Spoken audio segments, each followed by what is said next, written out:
الله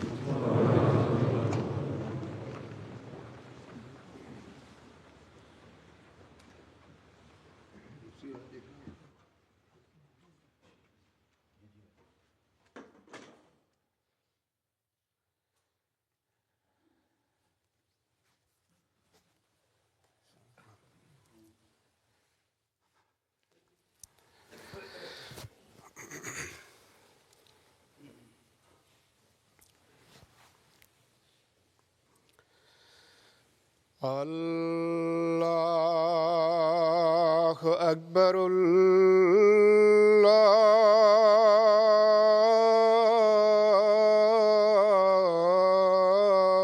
الله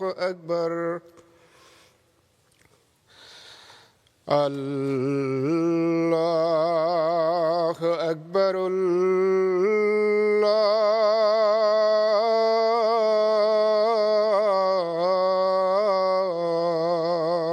أكبر.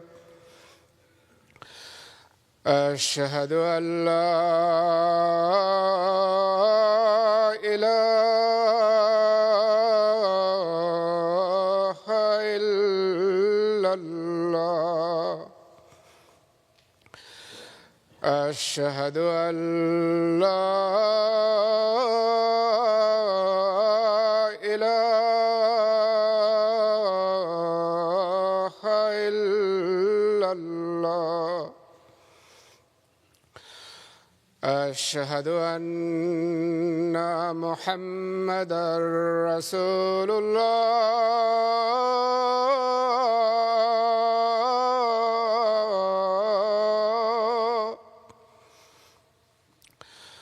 أشهد أن محمدًا رسول الله. حي على الصلاة.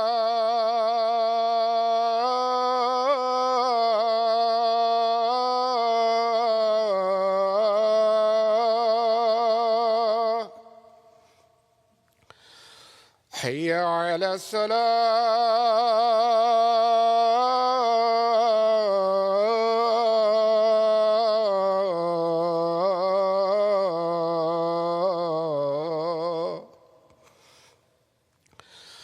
حي على الفلاح.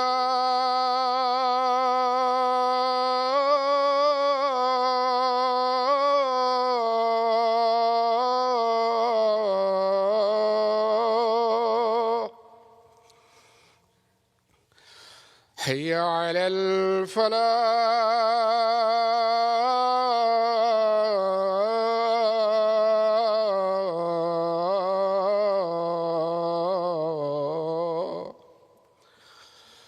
الله أكبر.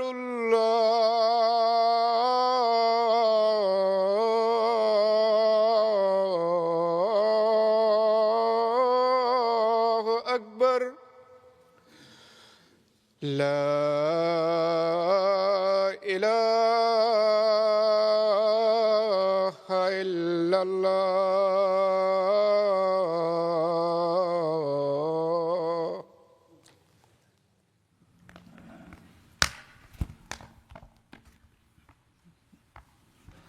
السلام عليكم ورحمة الله.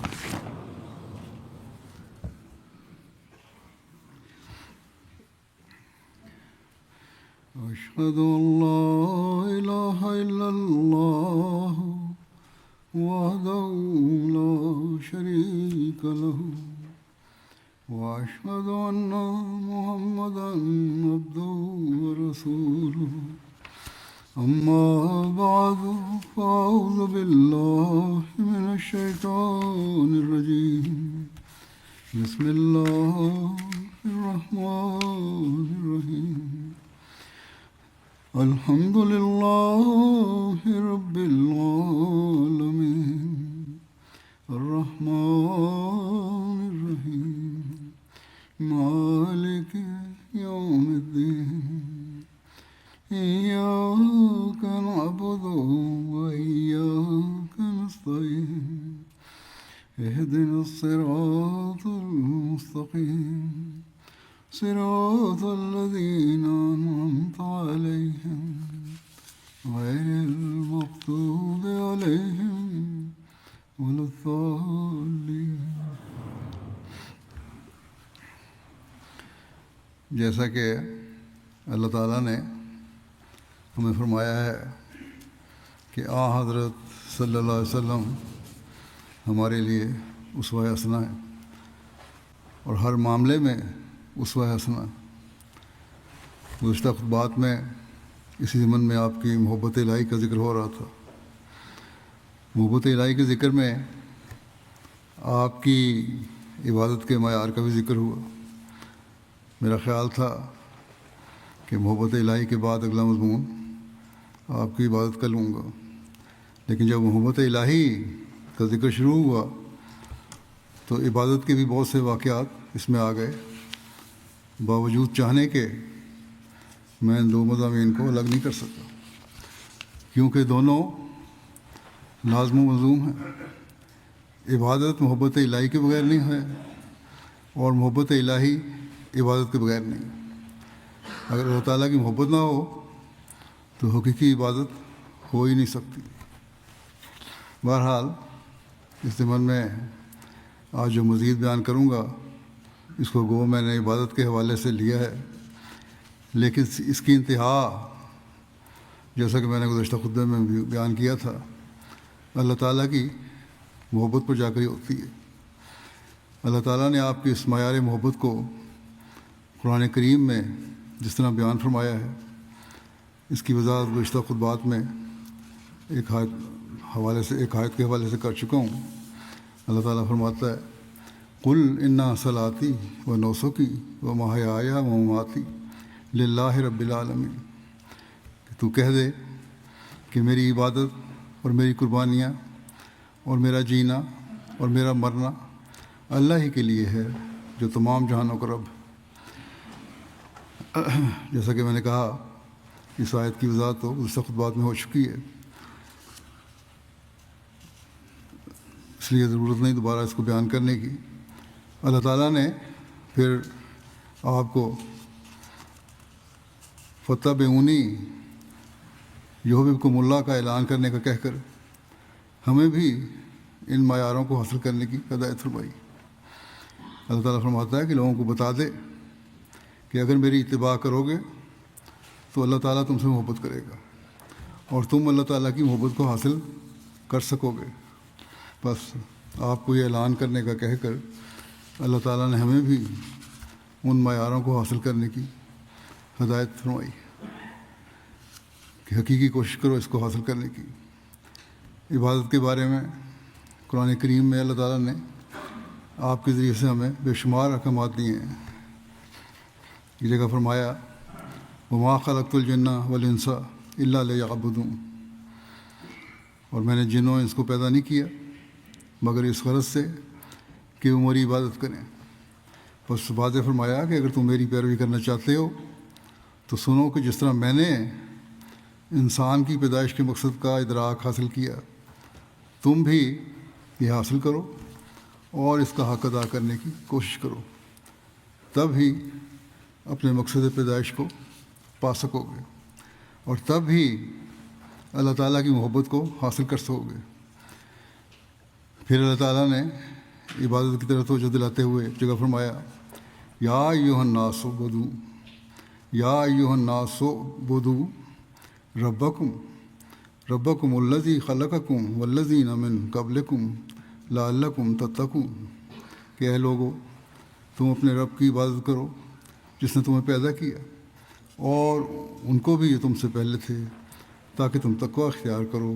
بس اللہ تعالیٰ کا قرب حاصل کرنے اور تقوی اختیار کرنے کے لیے ضروری ہے کہ اللہ تعالیٰ کی عبادت کی جائے اور اس کی عبادت کے معیار کو بلند تر کیا جائے. پھر اللہ تعالیٰ فرماتا ہے یا ایھا الذین آمنوا ارکعوا یا ایھا الذین آمنوا ارکعوا واسجدوا واعبدوا ربکم وافعلوا الخیر لعلکم تفلحون. کہ اے وہ لوگ ہو جو ایمان لائے ہو رکوع کرو اور سجدہ کرو اور اپنے رب کی عبادت کرو اور اچھے کام کرو تاکہ تم کامیاب ہو جاؤ۔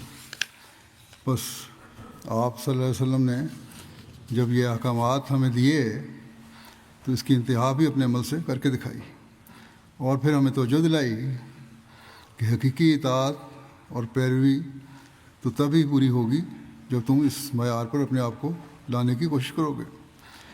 آپ کی وہ دعائیں جو آپ نے اپنی امت کے لیے کی تب ہی ہمیں اپنی لپیٹ میں لیں گی اور ہمارے لیے فائدہ مند ہوں گی جب ہم آپ کے اسوہ اور احکامات کو ہمیشہ پیش نظر رکھ کر عمل کی کوشش کریں گے۔ صرف دکھاوے اور کہنے سے فیض حاصل نہیں ہو سکتا۔ بہرحال یہ نمونے جو آپ نے قائم فرمائے ان میں بہت سی مثالیں تو میں پیش کر چکا ہوں، بعض اور ہیں جو پیش کرتا ہوں۔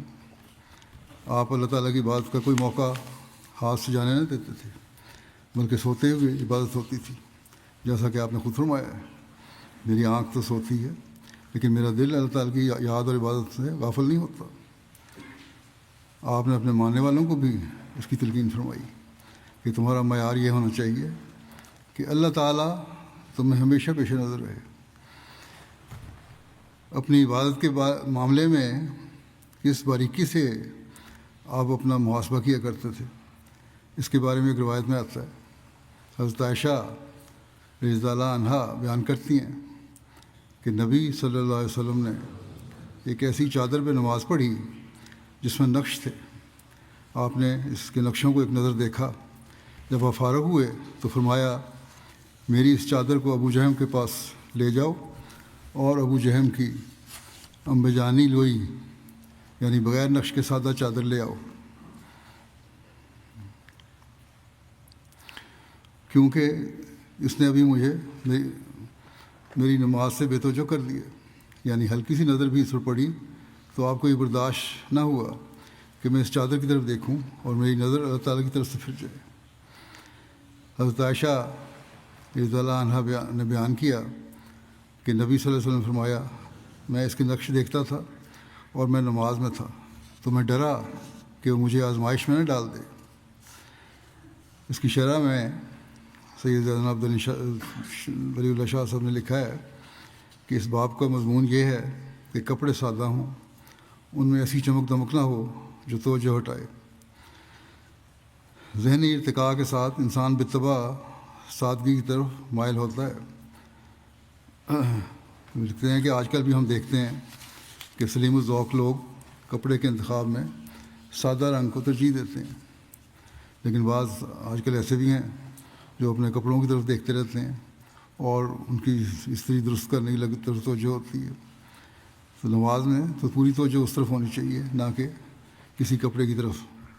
پھر لکھتے ہیں کہ نماز میں استغراق کلی کی ضرورت ہے، یعنی نماز تبھی حقیقی نماز ہو سکتی ہے جب انسان اس میں پوری طرح غرق ہو اور ڈوب کر نماز پڑھے۔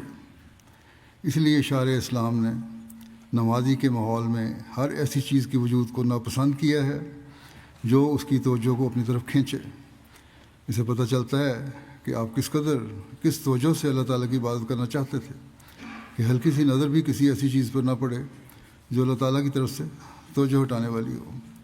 اور اس بارے مختلف احادیث میں ذکر ہوا ہے کہ تصویریں نہیں ہونی چاہیے، سامنے تصویروں والا کپڑا نہیں ہونا چاہیے، اور سامنے ایسا پردہ نہیں ہونا چاہیے جس پر تصویریں بنی ہوں، کیونکہ یہ ساری چیزیں نماز سے توجہ ہٹانے کی وجہ بن سکتی ہیں۔ اس لیے ان سے روکا گیا ہے۔ نماز پڑھتے وقت ایسے پردے یا ایسی تصویریں سامنے نہ ہوں کہ جن کی طرف منہ کرنے سے توجہ ہٹ جائے، قبلہ رخ نہ ہو، ایسی چیزیں۔ اسی طرح آپ کے اعلیٰ ترین معیار کا ایک اور ذکر ملتا ہے۔ حضرت جعفر بن محمد اپنے والد سے روایت کرتے ہیں کہ حضرت عائشہ رضی اللہ عنہا سے پوچھا گیا کہ آپ کے گھر میں رسول اللہ صلی اللہ علیہ وسلم کا بستر کیسا ہوتا تھا؟ تو انہوں نے فرمایا چمڑے کا تھا، اس میں کھجور کے ریشے بھرے ہوتے تھے۔ حضرت حفصہ رضی اللہ عنہ سے پوچھا گیا کہ آپ کے گھر میں رسول اللہ صلی اللہ علیہ وسلم کا بستر کیسا تھا؟ تو آپ نے فرمایا وہ پشم کا تھا، یعنی نرم اون جانور کی جو بال تھے ان کا بنایا ہوا تھا، میں اس کی 2 تہیں لگا دیتی تھی، وہ ذرا نرم ہو جاتا تھا اور حضور صلی اللہ علیہ وسلم اس پر سوتے تھے۔ ایک رات میں نے سوچا کہ کیوں نہ اس کی 4 تہیں لگا دوں تاکہ یہ اور زیادہ نرم اور آرام دہ ہو جائے، تو آپ کے لیے زیادہ راحت کا باعث ہوگا۔ چنانچہ ہم نے اس کی 4 تہیں لگا دیں۔ جب صبح ہوئی تو آپ صلی اللہ علیہ وسلم نے فرمایا، تم نے رات میرے لیے کیا بچھایا تھا؟ حضرت حفصہ کہتی ہیں کہ میں نے عرض کیا، وہ آپ کا ہی بستر تھا، صرف ہم نے اس کی 4 تہیں لگا دی تھیں تاکہ وہ آپ کے لیے زیادہ آرام دہ ہو جائے۔ آپ صلی اللہ علیہ وسلم نے فرمایا، اسے پہلے جیسا ہی رہنے دو، کیونکہ اس کی زیادہ نرمی میرے لیے رات کی نماز میں روک بن رہی تھی۔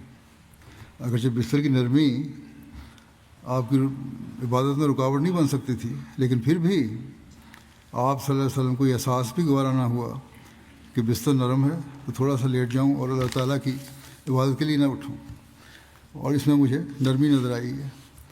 تو یہ تھا آپ کا اعلیٰ ترین معیار۔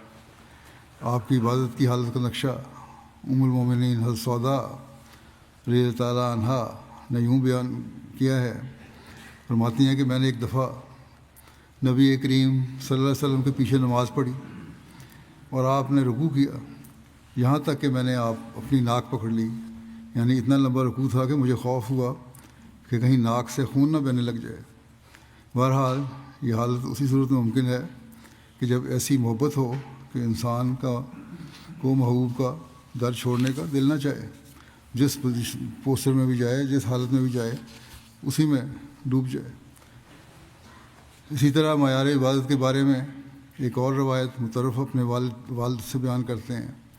انہوں نے کہا، میں نے رسول اللہ صلی اللہ علیہ وسلم کو اس حالت میں نماز پڑھتے ہوئے دیکھا کہ رونے کی وجہ سے آپ کے سینے سے چکی چلنے کی آواز آ رہی تھی، یعنی جس طرح چکی چلتی ہے، گرائنڈر چلتا ہے، ویسی آواز تھی۔ ایک اور جگہ ہنڈیا ابلنے کی مثال بھی دی گئی ہے۔ پھر ایک روایت میں آتا ہے، حضرت معاذ بن جبل رضی اللہ عنہ بیان کرتے ہیں کہ میں سواری پر نبی کریم صلی اللہ علیہ وسلم کے پیچھے بیٹھا ہوا تھا، میرے اور آپ کے درمیان کجاوے کا پچھلا حصہ تھا۔ آپ نے فرمایا، اے معاذ بن جبل۔ میں نے کہا، میں حاضر ہوں یا رسول اللہ، اور یہ میری سعادت ہے۔ پھر آپ تھوڑی دیر چلے اور فرمایا، اے معاذ بن جبل۔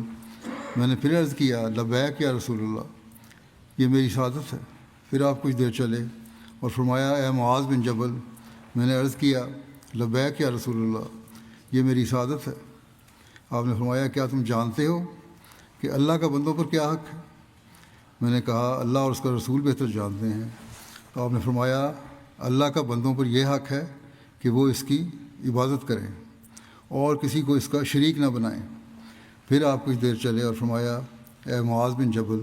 میں نے کہا، لبیک یا رسول اللہ، یہ میری سعادت ہے۔ آپ نے فرمایا، کیا تم جانتے ہو کہ بندوں کا اللہ پر کیا حق ہے؟ پہلے تو اللہ کا کیا حق تھا، اب بندوں کا کیا حق ہے جب وہ ایسا کریں، یعنی عبادت کرنے والے بندے ہوں۔ میں نے کہا، اللہ اور اس کا رسول بہتر جانتے ہیں۔ تو آپ نے فرمایا، یہ کہ وہ انہیں عذاب نہ دے، یعنی اللہ تعالیٰ بندوں کو عذاب نہ دے۔ بس آپ صلی اللہ علیہ وسلم نے نہ صرف اپنے معیار قائم فرمائے بلکہ ان معیاروں کو حاصل کرنے کی نصیحت بھی فرمائی ہے کہ تم لوگ بھی اس طرح کرو گے تو اللہ تعالیٰ کی محبت بھی حاصل کرو گے اور اللہ تعالیٰ کی سزا سے بھی بچ سکو گے۔ حضرت مسیح علیہ الصلوۃ والسلام حضرت صلی اللہ علیہ وسلم کی مدح میں ایک جگہ فرماتے ہیں، حضرت صلی اللہ علیہ وسلم قرآن شریف کی اشاعت کے لیے معمور تھے، ایسا ہی سنت کی اقامت کے لیے بھی معمور تھے۔ بس جیسا کہ قرآن شریف یقینی ہے، ایسا ہی معمولہ متواترہ سنت معمولہ متواترہ بھی یقینی ہے، یعنی ایسی سنت جس کا تعلق آپ تک پہنچتا ہو، آپ کے عمل سے ثابت ہوتا ہو، اور متواتر اس میں راوی اس بات کو بیان کرتے چلے جائیں، ایک چین ہو روایات کی۔ یہ دونوں خدمات حضرت صلی اللہ علیہ وسلم اپنے ہاتھ سے بجا لائے اور دنیا کو اپنا فرض سمجھا، اور دونوں کو اپنا فرض سمجھا۔ جب نماز کے لیے حکم ہوا تو حضرت صلی اللہ علیہ وسلم خدا تعالیٰ کے اس قول کو خدا تعالیٰ کے اس قول کو اپنے فعل سے کھول کر دکھلا دیا اور عملی رنگ میں ظاہر کر دیا کہ فجر کی نماز کی یہ رکعت ہیں اور مغرب کی یہ اور باقی نمازوں کے لیے یہ رکعت ہیں۔ ایسا ہی حج کر کے دکھلا دیا، اور پھر اپنے ہاتھ سے ہزارہ صحابہ کو اس فعل کا پابند کر کے سلسلہ تعامل بڑے زور سے قائم کر دیا، خود دکھایا اور پھر ان کو قائم بھی کیا اس بات پر۔ پس عملی نمونہ جو اب تک امت میں تعامل کے رنگ میں مشہود و محسوس ہے، اسی کا نام سنت ہے۔ لکھتے ہیں کہ لیکن حدیث کو حضرت صلی اللہ علیہ وسلم کے روبرو نہیں لکھا گیا اور اس کا جمع کرنے کے لیے کوئی اہتمام نہیں کیا گیا۔ تو بہرحال یہ آپ سنت اور حدیث کا موازنہ کر رہے تھے کہ کیا فرق ہے۔ آپ نے فرمایا کہ سنت پہلے ہے اور حدیث کا مقام بعد میں آتا ہے، اور جو حدیث قرآن شریف اور آپ کی سنت سے نہیں ٹکراتی وہ حدیث صحیح ہے۔ بس جہاں آپ صلی اللہ علیہ وسلم کی مدح میں یہ فرما رہے ہیں کہ آپ کے عبادت کے معیار کیا تھے، وہاں یہ بھی فرما دیا کہ آپ نے یہ سب کچھ کر کے دکھلایا اور اپنے ماننے والوں کو ان پر عمل کرنے کی نصیحت فرمائی اور ان سے عمل بھی کروایا۔ بس یہ وہ سنت ہے جو آج تک ہم تک پہنچ رہی ہے۔ صحابہ کرام کے جو نمونے ہمارے پاس پہنچے ہیں وہ حضرت صلی اللہ علیہ وسلم کی تربیت ہی کی وجہ سے پہنچے۔ آپ صلی اللہ علیہ وسلم نے صحابہ کی ایسی تربیت کی کہ ان کی عبادتوں کے معیار بھی بلند سے بلندتر ہوتے چلے گئے، اور اللہ تعالیٰ سے محبت کا معیار بھی ان کا بلند ہوتا چلا گیا۔ یہی وہ اسوہ ہے جو آپ صلی اللہ علیہ وسلم نے قائم فرمایا، جسے آپ کے صحابہ نے اپنایا، اور ہمارے لیے بھی یہی حکم ہے۔ آپ نے تہجد کے بارے میں بہت تلقین فرمائی ہے، تہجد پڑھنی چاہیے۔ بس مسلم موعود نے اس کی تفسیر میں ایک جگہ لکھا ہے کہ رسول کریم صلی اللہ علیہ وسلم کو ان نوافل کا اتنا خیال تھا کہ باوجود ان کے نفل ہونے کے آپ رات کو پھر کر دیکھتے تھے کہ صحابہ میں سے کون یہ نفل پڑھتا ہے، یعنی شہر کی گلیوں میں سڑکوں پہ پھرتے تھے، پتہ لگ جاتا تھا کہاں نمازوں کی آواز آ رہی ہے، تہجد کے وقت اٹھے ہوئے لوگ، اور کون نہیں پڑھتا۔ یعنی آپ یہ بھی جائزہ لیا کرتے تھے کون تہجد پڑھ رہا ہے اور کون نہیں۔ آج کل اگر کسی سے نمازوں کے بارے میں پوچھا جائے یا یہی کہہ دیا جائے کہ مسجد میں نمازیں پڑھنی چاہیے، کتنے نمازوں میں مسجد میں آتے ہو، تو اس پہ اعتراض شروع ہو جاتا ہے لوگوں کا کہ یہ ہمارا ذاتی معاملہ ہے، تم کون ہوتے ہو ہم سے پوچھنے والے، جماعت کو اس کے پوچھنے کی کیا ضرورت ہے، یہ ہمارا اللہ تعالیٰ کا معاملہ ہے۔ لیکن حضور صلی اللہ علیہ وسلم تو خود تہجد کی نماز کا بھی جائزہ لیا کرتے تھے۔ ایک دفعہ آپ کی مجلس میں حضرت عبداللہ بن عمر رضی اللہ عنہ کا ذکر آیا کہ وہ بہت اچھے ہیں اور ان میں فلاں فلاں خوبیاں ہیں۔ آپ صلی اللہ علیہ وسلم نے فرمایا ہاں آدمی تو بہت اچھا ہے بشرطے کہ تہجد پڑھے، چونکہ وہ نوجوان تھے اور تہجد میں کچھ سستی کرتے تھے، اس لیے آپ نے انہیں اس طرح توجہ دلائی۔ پھر رسول کریم صلی اللہ علیہ وسلم نے فرمایا کہ اللہ تعالیٰ اس میاں اور بیوی پر رحم کرے کہ اگر رات کو میاں کی آنکھ کھلے تو اٹھ کر تہجد پڑھے، اور بیوی کو بھی جگائے کہ تو بھی اٹھ کر تہجد پڑھ، اور اگر وہ نہ جاگے تو اس کے منہ پر پانی کا چھینٹا مارے اور جگائے۔ اسی طرح اگر بیوی کی آنکھ کھلے تو وہ خود تہجد پڑھے اور میاں کو جگائے، اور اگر وہ نہ جاگے تو اس کے منہ پر چھینٹا مارے۔ دیکھو ایک طرف تو رسول کریم صلی اللہ علیہ وسلم نے بیوی کے لیے میاں کا ادب کرنا نہایت ضروری قرار دیا ہے، اور دوسری طرف تہجد کے لیے جگانے کے واسطے اگر پانی کا چھینٹا بھی مارنا پڑے تو اس کو بھی جائز رکھا ہے۔ گویا رسول کریم صلی اللہ علیہ وسلم تہجد کو اس قدر ضروری سمجھتے تھے۔ پھر قرآن کریم کہتا ہے کہ رات کا اٹھنا نفس کو سیدھا کر دیتا ہے۔ یہی وجہ ہے کہ رسول کریم صلی اللہ علیہ وسلم صحابہ کو فرماتے کہ خواہ تہجد 2 رکعت ہی پڑھو مگر پڑھو ضرور۔ پھر حدیثوں سے یہ بھی ثابت ہے کہ رات کے آخری حصے میں اللہ تعالیٰ قریب آ جاتا ہے اور بہت زیادہ دعائیں قبول کرتا ہے، اس لیے تہجد کا پڑھنا بہت ضروری اور بہت فائدہ مند ہے۔ اس میں شبہ نہیں کہ خدا تعالیٰ کا فضل ہی ہوتا ہے جس سے نجات ہوتی ہے، اور کوئی شخص اپنے عمل کی بنا پر دعویٰ نہیں کر سکتا کہ وہ نجات پائے گا، کیونکہ سب سے بڑے عامل اور سب سے بڑے خدا کے فرما بردار محمد صلی اللہ علیہ وسلم ہیں۔ آپ بھی اپنے اعمال پر بھروسہ نہیں کرتے تھے، جیسا کہ حدیث میں آتا ہے، اور اس میں گزشتہ خطبے میں بیان بھی کر چکا ہوں کہ رسول کریم صلی اللہ علیہ وسلم نے حضرت عائشہ کو اور باقی اور صحابہ کو بھی یہ فرمایا جب انہوں نے پوچھا کہ آپ تو اپنے اعمال سے بیچ میں جائیں گے، آپ نے فرمایا نہیں عائشہ، میں بھی خدا کے فضل سے ہی جاؤں گا۔ بس جب محمد صلی اللہ علیہ وسلم جیسا انسان، جس کا ہر ایک سانس، جس کا چلنا پھرنا عبادت میں داخل تھا، جس کا سونا اور جاگنا عبادت میں گنا جاتا تھا، جس کی ہر حرکت و سکون عبادت تھی، حتیٰ کہ جس کا رفع حاجت کے لیے جانا اور بیویوں کے پاس جانا بھی عبادت تھا، اتنا بڑا عبادت گزار انسان جب کہتا ہے کہ میں اپنے اعمال سے بیچ میں نہ جاؤں گا بلکہ خدا کے فضل سے، تو اور کون ہے جو کہے کہ میں اپنے عمل سے بیچ میں داخل ہو جاؤں گا؟ یہ مت خیال کرو کہ رسول کریم صلی اللہ علیہ وسلم کا ہر فعل کیسے عبادت میں داخل ہو گیا۔ یہ اس طرح ہے کیونکہ ان کے متعلق خدا تعالیٰ نے بتا دیا ہے کہ آپ کی ہر ایک حالت عبادت تھی۔ نا واقف کہہ سکتا ہے کہ حضرت صلی اللہ علیہ وسلم کی ہر حرکت کیسے عبادت ہو گئی، مگر ہمیں یاد رکھنا چاہیے کہ یہ بالکل صحیح بات ہے کہ محمد صلی اللہ علیہ وسلم کا ہر فعل عبادت تھا۔ ہاں، آپ کے سوا کسی اور کا ہر فعل عبادت نہیں ہو سکتا۔ آپ اسوہ حسنہ ہیں، اس لیے آپ کا ہر فعل خدا کی رضا کے لیے تھا، اور جو کام خدا کی رضا کے لیے ہو وہ عبادت بن جاتا ہے، کسی اور کا ہر فعل عبادت نہیں ہو جاتا۔ حضرت صلی اللہ علیہ وسلم کے متعلق خدا نے فرمایا لکم فی رسول اللہ اسوۃ حسنہ، کہ تمہارے لیے رسول اللہ صلی اللہ علیہ وسلم کے ہر فعل میں ایک نمونہ ہے۔ کیا اس کی یہ معنی نہیں کہ رسول کریم صلی اللہ علیہ وسلم اپنے عمل سے بتلائیں کہ کون سا فعل جائز ہے اور کون سا ناجائز، کون سا مستحسن ہے اور کون سا مکروہ، اور کون سا حلال ہے اور کون سا حرام؟ بس رسول کریم کا ہر ایک کام ایک بیان ہے اور ایک ڈسکرپشن ہے۔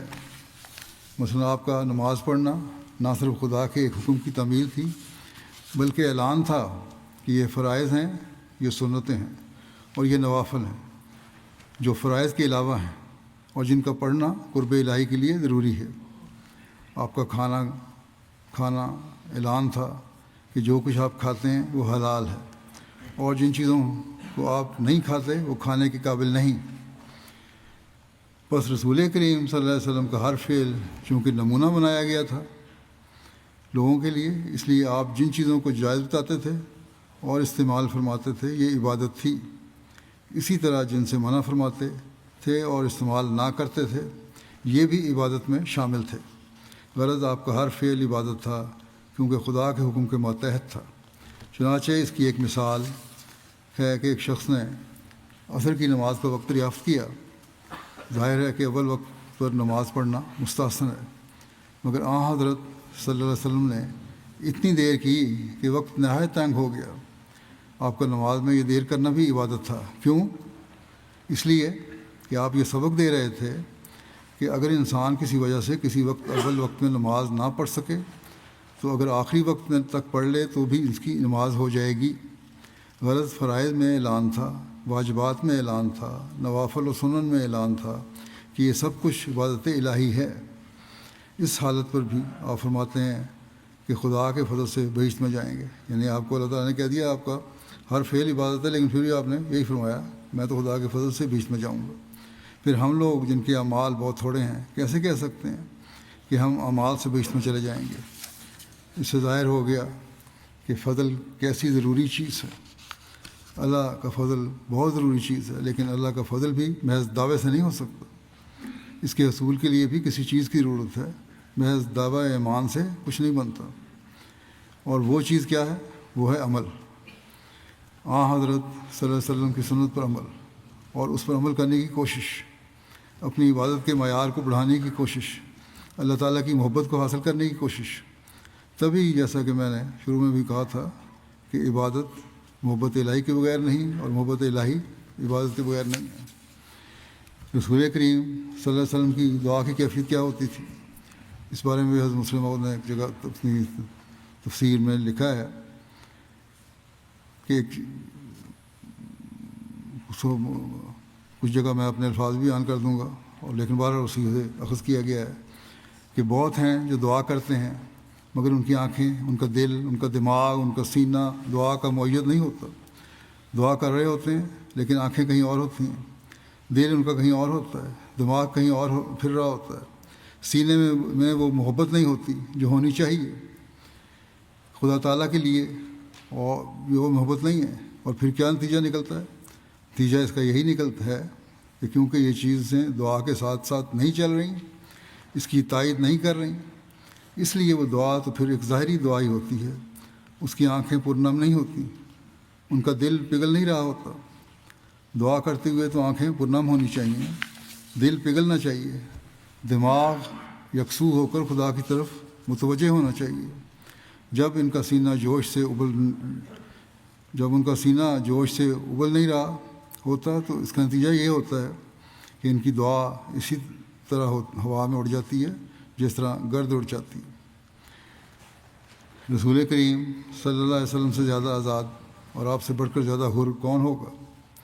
مگر آپ کی نسبت آتا ہے کہ آپ جب دعا کرتے تھے تو بعض اوقات آپ کے سینے سے اس طرح آواز نکل رہی ہوتی تھی جس طرح کہ ہنڈیا ابل رہی ہے، اور اس قدر ہوتے تھے کہ ریشِ مبارک تر ہو جاتی تھی. مگر بہت لوگ ہیں جو اپنی عادتوں کے مطابق خدا تعالیٰ سے بھی تکبر کرتے ہیں اور دعاؤں میں رونا ناپسند کرتے ہیں. نمازوں میں رکعت طاری ہونا بھی بہت ضروری ہے، اس کے لیے بھی انسان کو کوشش کرنی چاہیے. اسی کے لیے حضرت مسیح علیہ السلام نے ایک نسخہ یہ بھی بتایا ہے کہ اپنی شکل رونے جیسی بنا لو، تو اسی ظاہری حالت سے بھی دل پہ اثر پڑتا ہے اور پھر انسان کا رونا بھی نکل جاتا ہے. بس حضرت صلی اللہ علیہ وسلم نے جہاں یہ ہمیں فرمایا کہ میری باتوں کے یہ معیار ہیں اور میں شکر گزار ہوں، اللہ کا فضل مجھے بچائے گا، اور اس فضل کو حاصل کرنے کے لیے میں عبادت بھی کرتا ہوں اور اللہ کی نعمتوں پر میں اس کی شکر گزاری بھی کرتا ہوں، کیونکہ اللہ تعالیٰ تو غنی ہے. اگر میں نہ کروں میں شکر گزاری نہ کروں تو کیا پتہ اللہ تعالیٰ کیا سلوک کرے. بس جب حضرت صلی اللہ علیہ وسلم جیسا انسان بھی جو سب نیکوں کا سردار ہے اعمال سے مستغنی نہیں ہوتا، تو اور لوگ کس طرح مستغنی ہو سکتے ہیں؟ اور لوگ کس طرح کہہ سکتے ہیں کہ ہم عمل سے مستغنی ہو گئے، ہمیں اعمال کی ضرورت نہیں، اللہ تعالیٰ بخش دے گا؟ یہ تو کافروں کے قول ہیں، مومن کے قول نہیں ہے. رسول کریم صلی اللہ علیہ وسلم کی ذکر الہی بھی ایک سنت ہے. آپ ذکر الہی فرمایا کرتے تھے. اس بارے میں بھی خود مسلم موعود نے بیان کیا کہ ذکر کے اذکار میں سے ایک وہ ذکر ہے جو سوتے وقت کیا جاتا ہے. نبی کریم صلی اللہ علیہ وسلم سوتے وقت آیت الکرسی، سورہ اخلاص، سورۃ الفلق اور سورۃ الناس جو قرآن کریم کی یہ 3 آخری صورتیں ہیں 3 دفعہ پڑھ کر ہاتھوں پر پھونکتے اور پھر ہاتھ اپنے جسم پر پھیرا کرتے تھے. آپ ہاتھوں پر پھونک کر ہاتھوں کو جسم پر اس طرح پھیرتے کہ سر سے شروع کرتے اور جہاں تک ہاتھ پہنچ سکتا وہاں تک پھیرتے. یہ آپ صلی اللہ علیہ وسلم کی سنت ہے کہ جس کام کو آپ نے دینی کام سمجھ کر باقاعدہ اور ہمیشہ جاری رکھا اسے سنت کہتے ہیں.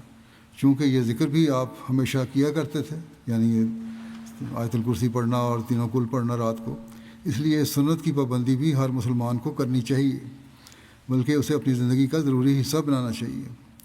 بس ذکر کو یہ خیال کر کے نہیں چھوڑنا چاہیے کہ یہ ایسا ضروری نہیں ہے جس کے نہ کرنے سے جہنم میں چلے جائیں گے، اور نہ ہی یہ خیال کرنا چاہیے کہ صرف یہی ذکر جنت میں لے جانے کے لیے کافی ہے اور اس کے ساتھ اور اعمال کی ضرورت نہیں. جو فرائض ہیں وہ بھی پورے کرنے پڑیں گے. بعض لوگ مجھے بھی خط لکھتے ہیں اور پوچھتے ہیں کہ کوئی چھوٹی سی دعا بتائیں، کوئی ذکر بتائیں جو ہم کرتے رہیں تاکہ ہمارے اندر نیکیاں بھی پیدا ہو جائیں، ہمارے گناہ بھی ہٹ جائیں، ہمارے کام بھی ہو جائیں اور اللہ تعالیٰ کا قرب بھی حاصل ہو جائے. تو پہلی بات تو عبادت ہے، یعنی نمازیں جو فرض ہیں. حضرت صلی اللہ علیہ وسلم نے فرض کے بعد نوافل بھی ادا کیے. بس نمازوں میں اللہ تعالیٰ کے حضور حاضر ہونے کے جو معیار ہیں وہ پہلے حاصل کرنے کی ضرورت ہے. اس کے بعد نوافل ہیں، پھر ذکر الہی ہے. ذکر انسان کو مزید نیکیوں کی طرف توجہ دلاتا ہے، لیکن اس کے ساتھ دوسرے اخلاق اور اعمال بجا لانا بھی ضروری ہے. اعلیٰ اخلاق کا بھی انسان کو حامل ہونا چاہیے. اللہ تعالیٰ کا قرب حاصل کرنے، اپنے مسائل کے حل اور اپنی دعاؤں کی قبولیت کے لیے ضروری ہے کہ اللہ تعالیٰ کے ہر حکم پر عمل کیا جائے اور اس طرح کیا جائے جس طرح حضرت صلی اللہ علیہ وسلم نے ہمیں کر کے دکھایا. اس کی کوشش کی جائے اور اس مکمل سنت پر عمل کیا جائے. بہرحال ذکر کے بارے میں یہ خیال نہیں ہونا چاہیے کہ اسے چھوڑنے سے جہنم میں چلے جائیں گے، اور نہ یہ کہ صرف ذکر ہی جنت میں لے کر جائے گا یا اسی سے ہمارے سارے مسائل حل ہو جائیں گے. اعمال بہرحال ضروری ہیں اور فرائض بھی ضروری ہیں.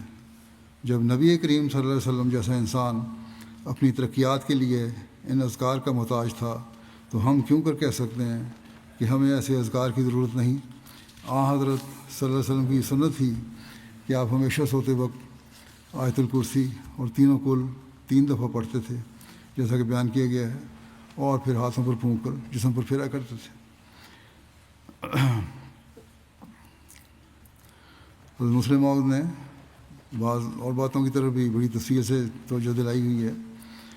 ایک جگہ لکھا ہے کہ جو لوگ دین کے پیشوا ہوتے ہیں انہیں یہ بہت خیال ہوتا ہے کہ ہماری عبادتیں اور ذکر دوسرے لوگوں سے زیادہ ہوں. بعض ایسے لوگ بھی ہوتے ہیں دین کے جو لیڈر ہوتے ہیں، علماء کہلاتے ہیں اپنے آپ کو، یا دینی تنظیموں کے سربراہ کہلاتے ہیں، کہ ہماری عبادتیں دوسروں سے زیادہ ہونی چاہیے، اور پھر اس کے لیے خاص طور پر تسنن سے کام لیتے ہیں تاکہ لوگ انہیں نیک سمجھیں. جو بڑے لیڈر ہیں سیاسی دان وہ بھی اب یہی کرنے لگے ہیں، ہاتھوں میں تسبیحیں ہوتی ہیں ان کو. مسجد کے امام ہیں، کسی تنظیم کے عہدیدار ہیں، وہ خود کو دنیا کے لیے نمونہ سمجھتے ہیں، یا یہ احساس دلانے کی کوشش کرتے ہیں کہ ہم تمہارے لیے نمونہ ہیں. وہ سمجھتے ہیں کہ ہمارا نمونہ ہے، اس لیے بناوٹ سے کام لیتے ہیں اور ظاہری طور پر ایسا کر رہے ہوتے ہیں. مسلمانوں میں بھی یہ چیزیں ہیں اور غیر مسلم لیڈروں میں بھی ہوتی ہیں. بعض قبائل کی روایتوں میں بھی یہ باتیں ملتی ہیں. بہرحال اگر مسلمان ہیں تو ان کا اپنے ظاہر کرنے کا، اپنے حالت کو ظاہر کرنے کا یہ حال ہے کہ اگر وضو کرتے ہیں تو خاص اہتمام سے دیر تک اعضاء کو دھوتے رہتے ہیں، اور یہاں تک کہتے ہیں کہ وضو کرتے ہوئے جو پانی کے قطرے گر رہے ہیں وہ بھی جسم پر نہیں پڑنے چاہیے، اس سے بھی نجاست پیدا ہو جاتی ہے. سجدے اور رکوع بھی لمبے لمبے کرتے ہیں، اپنی شکل سے حالت خشوع و خضوع ظاہر کریں گے صرف دکھانے کے لیے. اگر تو اللہ تعالیٰ کا پیار حاصل کرنے کے لیے کر رہے ہیں تو پھر اور بات ہے، لیکن یہ دنیا کو دکھانے کے لیے کر رہے ہوتے ہیں. لوگوں کے سامنے خوب وظائف پڑھیں گے، تسبیحیں ہاتھ میں ہوتی ہیں اور ظاہراً ذکر کر رہے ہوتے ہیں، مگر حضرت صلی اللہ علیہ وسلم باوجود اس کے کہ سب سے اتقا اور اورات ہے اور آپ کے برابر خشیت اللہ کوئی انسان پیدا نہیں کر سکتا، مگر باوجود اس کے آپ ان سب باتوں میں سادہ تھے اور آپ کی زندگی بالکل ان تکلفات سے پاک تھی. حضرت ابو قتادہ رضی اللہ تعالیٰ عنہ سے روایت ہے کہ حضرت صلی اللہ علیہ وسلم نے فرمایا کہ میں بعض دفعہ نماز میں کھڑا ہوتا ہوں اور ارادہ کرتا ہوں کہ نماز کو لمبا کر دوں، مگر کسی بچے کے رونے کی آواز سن لیتا ہوں تو اپنی نماز کو اس خوف سے کہ کہیں میں بچے کی ماں کو مشقت میں نہ ڈالوں نماز مختصر کر دیتا ہوں. کس سادگی سے حضرت صلی اللہ علیہ وسلم نے فرمایا کہ ہم بچے کی آواز سن کر نماز میں جلدی کر دیتے ہیں. آج کل کے صوفیات تو ایسے قول کو شاید اپنی حد تک سمجھیں گے، کیونکہ وہ تو اس بات کے اظہار میں اپنا فخر سمجھتے ہیں کہ ہم نماز میں ایسے مست ہوتے ہیں کہ کچھ خبر نہیں رہی، اور گو پاس ڈھول بھی بجتے رہیں تو ہمیں کچھ خیال نہیں آتا. مگر حضرت صلی اللہ علیہ وسلم ان تکلفات سے بری تھے. آپ کی عظمت خدا تعالیٰ کی دی ہوئی تھی، نہ کہ انسانوں نے آپ کو معزز بنایا تھا. آپ کو انسانوں سے کچھ نہیں چاہیے تھا، آپ کو خدا تعالیٰ سے عظمت چاہیے تھی، اس لیے آپ ان باتوں سے بری تھے. یہ خیال وہی کر سکتے ہیں جو انسانوں کی عزت دینے والا سمجھتے ہوں. یہ دکھاوا صرف انہی لوگوں کا ہو سکتا ہے جو انسان کو عزت دینے والا سمجھتے ہیں. اللہ تعالیٰ کو عزت دینے والا سمجھنے والے، جس طرح کہ حضرت صلی اللہ علیہ وسلم نے سنت قائم فرمائی اور اپنے عمل سے ظاہر فرمایا، وہ کبھی ایسا خیال نہیں کر سکتے. ان میں تو سادگی ہوتی ہے اور ہونی چاہیے. حضرت انس رضی اللہ عنہ روایت کرتے ہیں کہ ایک دفعہ آپ سے یعنی حضرت انس سے سوال کیا گیا کہ کیا نبی کریم صلی اللہ علیہ وسلم جوتوں سمیت نماز پڑھ لیا کرتے تھے؟ اب ایک طرف باتیں ہیں وہ معیار اچھے اعلیٰ حاصل کرنے، لیکن جہاں آسانی کی ضرورت ہے وہاں آسانی بھی ہے. جس طرح عصر کی نماز کے وقت کے بارے میں بتایا میں نے کہ ہر ایک پہلو سامنے رکھتے ہیں، لیکن سامنے اکثر حقیقت یہی ہے کہ اللہ تعالیٰ کی عبادت مد نظر ہو اور اس کی رضا حاصل کرنے کی توجہ ہو. بہرحال ان سے سوال کیا کہ حضرت صلی اللہ علیہ وسلم جوتوں سمیت نماز پڑھ لیا کرتے تھے؟ تو انہوں نے جواب دیا کہ آپ پڑھ لیا کرتے تھے. اس واقعے سے معلوم ہوتا ہے کہ آپ کس طرح تکلفات سے بچتے تھے. مسلمان جو ایمان اور اسلام سے ناواقف ہیں بلکہ اس کی تعلیم سے ناواقف ہیں، اگر کسی کو اپنے جوتیوں سمیت نماز پڑھتے دیکھ لیں تو شور مچا دیں، اور جب تک کوئی ان کے خیال کے مطابق کل شرائط کو پورا نہ کرے وہ دیکھ بھی نہیں سکتے. مگر حضرت صلی اللہ علیہ وسلم ہمارے لیے اسوہ حسنہ ہے. آپ کا یہ طریق تھا کہ آپ واقعات کو دیکھتے تھے، نہ تکلفات کے پابند تھے. حال تو یہ آج بھی یہی ہے. ہمارے ایک احمدی نے لکھا مجھے کہ اس نے کہا کہ تم نے کلمہ پڑھ رہے ہو، یہ فلاں بات کی ہے. اس نے کہا تم تو نماز بھی نہیں پڑھتے، نہ تمہیں نماز آتی ہے، نہ تم نے قرآن پڑھا ہے، تمہیں کیا پتہ، تمہیں اس چیز سے کیا تعلق. کہتا آئے یا نہ آئے، لیکن تم کیونکہ احمدی مرزائی ہو، قادیانی ہو، اس لیے تم نے نماز نہیں پڑھنی اور نہ تمہیں آنی چاہیے. تو یہ آج کل بھی لوگوں کا حال ہے، لیکن ہمارے مخالف ہیں، لیکن خود عمل نہیں ان کے. بہرحال اللہ تعالیٰ کی عبادت کے لیے طہارت اور پاکیزگی شرط ہے، اور یہ بات قرآن کریم اور احادیث سے ثابت ہے. بس جو جوتی پاک ہو اور عام جگہوں پر جہاں نجاست کے لگنے کا خطرہ ہو پہن کر نہ گئے ہوں تو اس میں ضرورت کے وقت نماز پڑھنے میں کچھ حرج نہیں. اور آپ نے ایسا کر کے امت محمدیہ پر ایک بہت بڑا احسان کیا کہ انہیں آئندہ کے لیے تکلفات اور بناوٹ سے بچا لیا. اس اسوہ حسنہ سے ان لوگوں کو فائدہ اٹھانا چاہیے جو آج کل ان باتوں پر جھگڑتے ہیں اور تکلفات کے شیدا ہیں. جس فعل سے عظمت الہی اور تقویٰ میں فرق نہ آئے اس کے کرنے پر انسان کی بزرگی میں فرق نہیں آ سکتا. پھر اقامت صلاۃ ایک نہایت ضروری چیز ہے، اور اس میں خود نماز پڑھنا، دوسروں کو پڑھوانا اور اخلاص اور جوش کے ساتھ پڑھنا، باوضو ہو کر، ٹھہر کر، باجماعت اور پوری شرائط کے ساتھ نماز پڑھنا شامل ہے. حدیث میں آتا ہے کہ نماز خدا اور بندے کے درمیان ملاقات کا ایک ذریعہ ہوتی ہے. گویا اس کے ذریعے الوہیت کا وہ رنگ جو نبی کے واسطے سے اللہ تعالیٰ پیدا کرنا چاہتا ہے مومنوں پر چڑھ جاتا ہے، اور وہ اللہ تعالیٰ کے رنگ میں رنگین ہو جاتے ہیں. رسول کریم صلی اللہ علیہ وسلم باجماعت نماز کا اس قدر اہتمام فرماتے تھے کہ ایک دفعہ آپ کے پاس ایک نابینا آیا اور اس نے عرض کیا، یا رسول اللہ صلی اللہ علیہ وسلم، میرا مکان مسجد سے بہت دور ہے، اور چونکہ مجھے مسجد پہنچنے میں سخت دقت پیش آتی ہے، اس لیے اگر آپ اجازت دیں تو اپنے گھر میں ہی بارش کے دنوں میں نماز ادا کر لیا کروں. مدینہ میں کچے مکان تھے، بارشوں کی وجہ سے گلیوں میں پانی آ جاتا تھا اور مکانوں کی دیواروں کے ساتھ ساتھ چلنا پڑتا تھا. لیکن وہاں دیواروں کو بارش کے پانی سے بچانے کے لیے یہ رواج تھا کہ دیواروں کے ساتھ پتھر لگایا کرتے تھے تاکہ بارش کا پانی دیواروں سے ٹکرا کر ان کچی دیواروں کو نقصان نہ پہنچائے. نابینا صحابی نے کہا کہ میں پانی کی وجہ سے راستے کے بیچ میں چل نہیں سکتا، کنارے پر چلوں تو مجھے نظر نہیں آتا اور وہاں پتھر چبھتے ہیں جس سے زخمی ہونے اور گرنے کا خطرہ ہے، تو کیا میں گھر میں نماز ادا کر لیا کروں؟ حضرت صلی اللہ علیہ وسلم آیا، ٹھیک ہے پڑھ لیا کرو، کوئی حرج نہیں اگر تمہیں یہ مشکل پیش آتی ہے. جب وہ وہاں سے چلے گئے تو تھوڑی دیر بعد آپ صلی اللہ علیہ وسلم نے صحابہ سے فرمایا کہ ذرا اس کو واپس بلا کر لاؤ. جب واپس آئے تو آپ نے فرمایا، کیا تمہارے گھر میں اذان کی آواز پہنچ جاتی ہے؟ انہوں نے عرض کیا، ہاں یا رسول اللہ، اذان کی آواز تو پہنچ جاتی ہے. تو آپ نے فرمایا، اگر اذان کی آواز تمہارے گھر پہنچ جاتی ہے تو مسجد میں آتے وقت چاہے ٹھوکریں لگیں یا زخمی ہو جاؤ، مسجد میں تو پھر تمہیں ضرور آنا چاہیے. حضرت اقدس مسیح موعود علیہ الصلوۃ والسلام فرماتے ہیں، میں پھر کہتا ہوں کہ اللہ تعالیٰ کی محبت کے درخت اس میں پیدا ہو کر نشو و نما پائیں گے، اور وہ اسمار شیریں اور طیب ان میں لگیں گے جو اکلہا دائم کے مصداق ہوں گے. یاد رکھو کہ یہ وہی مقام ہے جہاں صوفیوں کے سلوک کا خاتمہ ہے. جب سالک یہاں پہنچتا ہے تو خدا ہی خدا کا جلوہ دیکھتا ہے. آپ فرماتے ہیں کہ حالت تعبد یعنی عبادت کی حالت کی درستگی کا نام اصل عبادت ہے. ایسی حالت جہاں اللہ تعالیٰ یاد رہے اس کی عبادت کرتے ہوئے اللہ تعالیٰ ہی سامنے ہو، وہ اصل عبادت ہے۔ آپ فرمایا اننی لکم منہ نذیر و بشیر، میں تمہارے لیے اس کی طرف سے ڈرانے والا اور خوشخبری دینے والا ہوں۔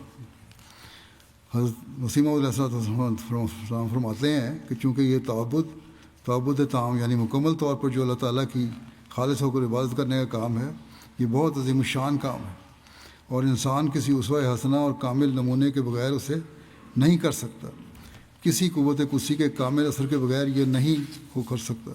اسی لیے رسول کریم صلی اللہ علیہ وسلم فرماتے ہیں کہ میں اسی خدا کی طرف سے نذیر اور بشیر ہو کر آیا ہوں، اگر میری اطاعت کرو گے اور مجھے قبول کرو گے تو تمہارے لیے بڑی بڑی بشارتیں ہیں، کیونکہ میں بشیر ہوں، اور اگر رد کرتے ہو تو یاد رکھو میں نذیر ہو کر آیا ہوں، پھر تم کو بڑی بڑی عقوبتوں اور دکھوں کا سامنا کرنا ہو۔ بس یہ وہ بات ہے جس کو ہمیں غور سے دیکھنا چاہیے۔ ہم نے اپنے آپ صلی اللہ علیہ وسلم کے اسوہ حسنہ پر چلتے ہوئے آپ کو جو مانا ہے تو آپ کو بشارتیں دینے والا مانا ہے، اور ان بشارتوں کو ہم تبھی حاصل کر سکتے ہیں جب ہم اپنی عبادت کے بھی حق ادا کرنے والے ہوں گے، اور آپ کے اسوہ پر چلنے کے لیے اس معیار کو بھی حاصل کرنے کی کوشش کرنے والے ہوں گے۔ یاد رہے کہ یہ کوشش کے لیے قربانی کرنی پڑتی ہے، جہاد کرنا پڑتا ہے۔ بعض لوگ کہہ دیتے ہیں کہ 5 نمازیں پڑھنے کی کوشش کرتے ہیں، اگر ان سے پوچھو تو یہ نفس کا دھوکہ ہے۔ اگر کوشش حقیقی ہو تو ایک فکر ہوتی ہے، بس اپنے جائزے لینے کی ضرورت ہے ہم میں سے ہر ایک کو کہ ہماری یہ کوششیں حقیقی کوششیں ہیں بھی کہ نہیں۔ حضرت مسیح علیہ السلام نے فرمایا کہ حضرت صلی اللہ علیہ وسلم کی عبادت کیسی تھی۔ آپ غار حرا میں جہاں جنگلی جانور، سانپوں اور چیتوں وغیرہ کا خطرہ تھا، وہاں چلے جایا کرتے تھے۔ اس کا ذکر پہلے بیان ہو چکا ہے کہ وہاں آپ دعائیں مانگتے تھے۔ اس بات کو بیان کر کے آپ نے فرمایا کہ یہ قاعدہ ہے کہ جب ایک طرف کی کشش بہت بڑھ جاتی ہے تو دوسری طرف کا خوف دل سے دور ہو جاتا ہے۔ جب اللہ تعالیٰ کی محبت کی کشش بڑھ گئی اور اس کی عبادت کی طرف توجہ ہو گئی تو پھر دوسری دنیاوی چیزوں کا خوف دور ہو جاتا ہے۔ آپ نے مثال دی ہے کہ بعض عورتیں جن کی طبیعت بہت ڈرنے والی ہوتی ہے، دیکھا گیا ہے کہ کسی بچے کی بیماری کے وقت اندھیری راتوں میں ضرورتاً ایسی جگہ جاتی ہیں جہاں دن کو نکلنا ان کے واسطے دشوار ہے۔ فرماتے ہیں کہ یہ جب خوف الہی اور محبت غالب آتی ہے تو باقی تمام خوف اور محبتیں زائل ہو جاتی ہیں۔ ایسی دعا کے واسطے علیحدگی بھی ضروری ہے۔ اسی پورے تعلق کے ساتھ انوار ظاہر ہوتے ہیں، اور ہر ایک تعلق ایک سطر کو چاہتا ہے، یعنی مخفی تعلق ہوتا ہے، تبھی وہ ظاہر ہوگا۔ اور فرماتے ہیں کہ عبادت صرف خدا تعالیٰ کے لیے ہو، دکھاوے کے لیے نہ ہو۔ اطاعت، عبادت، خدمت میں اگر صبر سے کام لو تو خدا کبھی ضائع نہ کرے گا۔ اسلام میں ہزاروں ہوئے ہیں کہ لوگوں نے صرف ان کے نور سے ان کو شناخت کیا ہے، ان کو مکاروں کی طرح بھگوے کپڑے یا لمبے چوغے اور خاص خط متمیز کرنے والے لباس کی ضرورت نہیں ہے، اور نہ خدا کے راست بازوں نے ایسی وردیاں پہنی ہیں کہ چوغیں پہن کر پھر سمجھیں کہ بڑا فقیر ہے، بڑا صوفی ہے یا بڑا نیک ہے۔ پیغمبر خدا صلی اللہ علیہ وسلم کا کوئی خاص ایسا لباس نہ تھا جس سے آپ لوگوں میں متمیز ہو سکتے، بلکہ ایک دفعہ ایک شخص نے حضرت ابوبکر رضی اللہ عنہ کو پیغمبر جان کر ان سے مصافحہ کیا اور تعظیم و تکریم کرنے لگا۔ آخر حضرت ابوبکر اٹھ کر پیغمبر خدا صلی اللہ علیہ وسلم کو پنکھا جھالنے لگے اور اپنے قول سے نہیں بلکہ فعل سے بتلا دیا کہ حضرت صلی اللہ علیہ وسلم یہ ہیں، میں تو خادم ہوں۔ جب انسان خدا کی بندگی کرتا ہے تو اسے رنگ دار کپڑے پہننے، ایک خاص وضع بنانے اور مالا وغیرہ لٹکا کر چلنے کی کیا ضرورت ہے؟ یعنی ہار بنٹوں کے ہار گلے میں ڈال لیتے ہیں، ہاتھوں میں لمبی لمبی تسبیحیں ہوتی ہیں۔ ایسے لوگ دنیا کے کتے ہوتے ہیں۔ یہ تو دنیا والے ہیں، خدا والے نہیں۔ خدا کے طالبوں کو اتنی ہوش کہاں ہے کہ وہ خاص اہتمام پوشاک اور وردی کا کریں؟ وہ تو خلقت کی نظروں سے پوشیدہ رہنا چاہتے ہیں۔ بعض کو خدا تعالیٰ نے اپنی مصلحت سے باہر کھینچ لاتا ہے کہ اپنی الوہیت کا ثبوت دے۔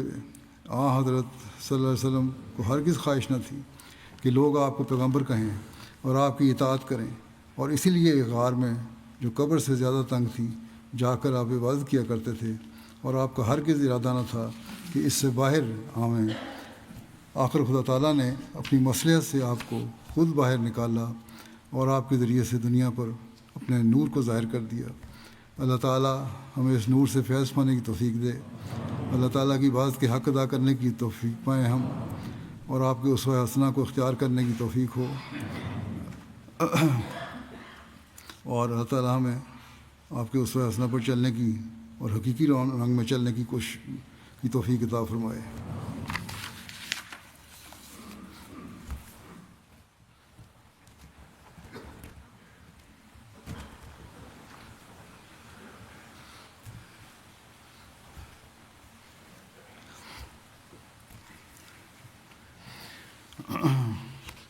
الحمد لله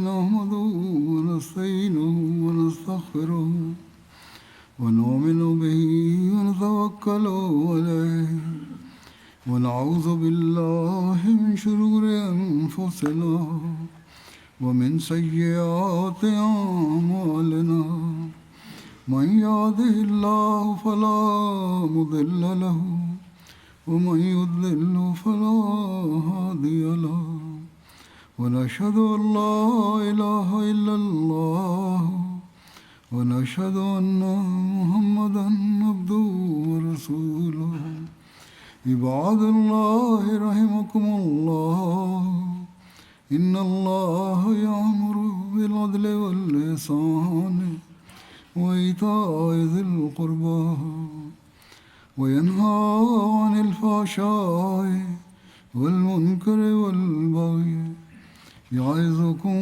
لعلكم تذكرون اذكروا الله يذكركم وادعوه يستجب لكم ولذكر الله أكبر